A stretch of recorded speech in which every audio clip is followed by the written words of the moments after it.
My neighborhood was a quiet, upscale suburban enclave, the kind where manicured lawns and matching mailboxes were non-negotiable. Most of us got along fine, but there was one exception. Karen McAllister, the self-appointed queen of the HOA. Karen was in her late 50s, with a perm that screamed, "I need to speak to the manager," and a knack for turning minor infractions into neighborhood scandals. She wasn't just on the HOA board, she was the HOA board, ruling with an iron fist and a laminated copy of the bylaws. I'm Jake, 34, a firefighter with the local department. My wife, Sarah, and I moved into the neighborhood 3 years ago, drawn by the good schools and proximity to the fire station. We kept our house tidy, paid our dues, and mostly stayed out of Karen's crosshairs.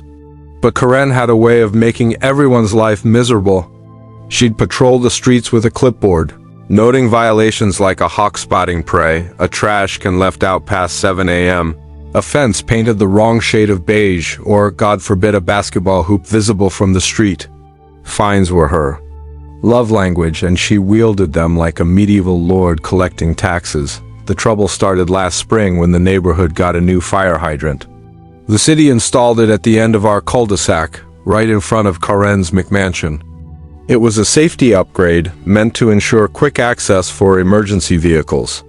Most of us were thrilled fires in our area were rare, but with dry summers and aging homes, it was a welcome addition. Karen, however, saw it as a personal affront. She claimed it ruined her curb appeal and clashed with her hydrangeas. She bombarded the city with complaints, demanding it be moved. The city, unsurprisingly, told her it was staying put. Undeterred, Karen took matters into her own hands. She started parking her oversized SUV right in front of the hydrant, blocking the access lane. The cul-de-sac was narrow, and her car made it nearly impossible for a fire truck to maneuver without scraping her precious vehicle. I mentioned it to her once politely as a firefighter and neighbor. "Karen, you know that spot's reserved for emergency access. It's a safety issue," she scoffed, adjusting her sunglasses. "Jake, don't be dramatic. The fire department can figure it out. I'm not moving my car for a hypothetical." She then launched into a tirade about how the HOA was under siege by city overreach. I let it go, figuring she'd get a ticket eventually. But Karen had connections at City Hall. Rumor was her brother-in-law worked in the permits office, and no tickets ever came. Months passed, and Karen's SUV became a fixture in front of the hydrant. Other neighbors grumbled, but no one challenged her directly. She'd already gotten Mr. Thompson's dog walking business shut down for excessive noise, and fined the Garcias $500 for planting unapproved roses. People were scared of her. Meanwhile, I kept my head down, focusing on my job and our toddler, Emma, but I couldn't shake the bad feeling about that blocked hydrant. In my line of work, seconds matter. One evening at the HOA's annual meeting, things escalated. Karen was in rare form, proposing new rules: no outdoor holiday decorations before November 1st, mandatory lawn mowing every 6 days, and a ban on unsightly vehicles like pickup trucks. I raised my hand, unable to stay silent. "Karen, can we talk about the fire hydrant? Your car's been blocking it for months. If we have an emergency, it could cost lives." The room went quiet. Karen's eyes narrowed. "Jake, this is an HOA meeting, not a fire safety seminar. My parking is legal, and I'm not discussing it." She moved on, but not before shooting me a look that said I'd made an enemy. Later, Sarah warned me to back off. "She's vindictive, Jake. Let's not poke the bear." But the bear was already poked. The next week, I got a $200 fine for unauthorized modifications to our mailbox. We'd added a small flower box approved by the city. Karen's handwriting was all over the notice. It was petty, but I paid it to avoid a fight. Still, I started documenting her SUV's position, snapping photos every time I saw it blocking the hydrant. I sent them to my captain at the station, who promised to escalate it to the city. Nothing happened. Karen's connections were too strong. By summer, tensions were high. Karen's reign of terror continued. She reported the Wilsons' kids for chalk drawings on the sidewalk, fined Mrs. Patel for a non-compliant bird feeder, and even tried to ban barbecues on Sundays. The neighborhood was a pressure cooker, and I knew it was only a matter of time before something blew. It was a scorching August evening when the call came in.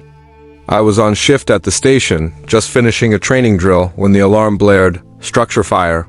Our neighborhood, 1234 Maple Court. My stomach dropped. That was Karen's address. I grabbed my gear, heart pounding, and we rolled out in. Engine 12, sirens screaming. As we approached the cul-de-sac, I saw it. Karen's SUV parked smugly in front of the hydrant. Smoke was billowing from her house, flames licking the second-story windows. Neighbors were gathered on the street, some filming with their phones, others shouting.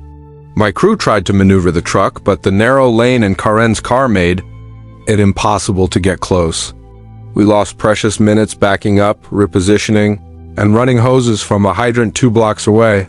I spotted Karen on her lawn, waving her arms and yelling at my crew. "Do something, my house is burning!" She screamed as if we weren't trying. I bit my tongue and focused on the job. The fire was spreading fast, likely an electrical issue, given the old wiring in these homes. We managed to contain it, but not before the second floor was gutted. Karen's prized McMansion was a mess, charred walls, shattered windows, and a roof that would need replacing. As we wrapped up, Karen stormed over, her face redder than the fire truck. "This is your fault," she shrieked at me. "If you'd gotten here faster, my house wouldn't be ruined." I couldn't believe it. "Karen, your car was blocking the hydrant. We couldn't get the truck in. You were warned." She froze, her mouth opening and closing like a fish. For once, she had no comeback. The crowd murmured, and I saw a few neighbors nod in agreement. Karen's entitlement had finally bitten her in the worst way, but this wasn't the end. Oh. No, Karen wasn't one to learn her lesson quietly. The next day, the neighborhood was buzzing. Word spread that Karen was blaming the fire department for incompetence and threatening to sue. She even started a petition to have me removed from the HOA for defamation. Meanwhile, my photos of her SUV blocking the hydrant made their way to the city council thanks to my captain. This time, her connections couldn't save her. The city issued a $1,000 fine for obstructing emergency access, and the fire marshal launched an investigation into the hydrant issue. Karen doubled down. At the next HOA meeting, she tried to rally support, claiming the fire department had targeted her because of her leadership, but the tide was turning. Neighbors, fed up with her tyranny, started speaking out. Mr. Thompson shared how she'd cost him his dog-walking business. The Garcias brought up the rosebush fiasco. Even quiet Mrs. Patel stood up, voice shaking, to call Karen a bully. The meeting ended with a motion to remove Karen from the HOA board. It passed overwhelmingly, but Karen wasn't done. She started a smear campaign, spreading rumors that I'd sabotaged her house out of spite. She even filed a formal complaint with the fire department, accusing me of unprofessional conduct. My chief laughed it off. He'd seen the photos and knew the score, but it was another headache I didn't need. Sarah and I started talking about moving. We loved the neighborhood, but Karen's vendetta was exhausting. Then came the insurance bombshell. Karen's policy had a clause about negligent behavior voiding coverage. Parking in front of a fire hydrant? Textbook negligence? The adjuster denied her claim for most of the damages, leaving her on the hook for tens of thousands in repairs. She tried to appeal, but the evidence was ironclad. For the first time, Karen was facing real consequences. By fall, Karen's life was unraveling. Her house was still a wreck, with tarps over the roof and contractors coming and going.